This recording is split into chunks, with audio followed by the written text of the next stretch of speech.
तो बसंत पंचमी के बारे में आपने सुना ही होगा। इसके पीछे क्या महत्व है और इसके पीछे क्या कारण है, आइए जानते हैं।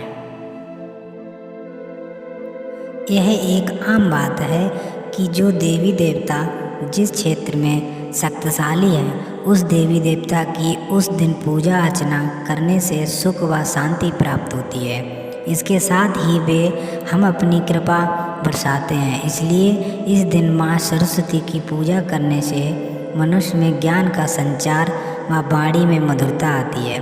माना जाता है कि इस दिन कई शुभ काम जैसे नया मकान खरीदना, नवजात बच्चों को पहला निवाला खिलाना इत्यादि शुभ माना जाता है। माघ शुक्ल की पंचमी तिथि को विद्या की देवी माँ सरस्वती की उपासना की जाती है। मान्यता है कि इस दिन विद्या देवी माँ सरस्वती का विश्व के रचयिता ब्रह्मा जी द्वारा प्रकट हुआ था। इस कथा को आधार मानते हुए यह दिन माँ सरस्वती के जन्मोत्सव के रूप में मनाया जाता है।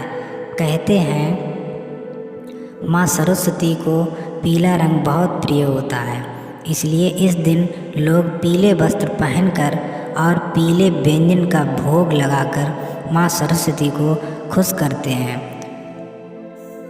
भारतीय परंपरा के अनुसार माँ सरस्वती को ब्रह्मा विद्या, संगीत, कला और ज्ञान की देवी माना जाता है।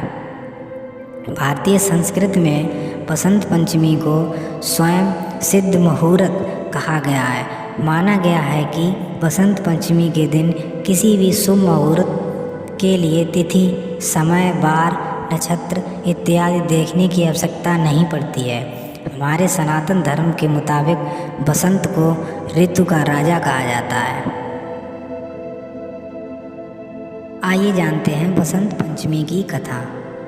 पुराणों में लेख किया जाता है कि विश्वकर्ता ब्रह्मा जी ने भगवान विष्णु की आज्ञा से सृष्टि रचना के साथ ही मनुष्य योनि की रचना की है, परंतु मनुष्य की रचना के बाद चारों ओर मून दिखाई पड़ा, जिसे देखकर ब्रह्मा जी उदास हो गए।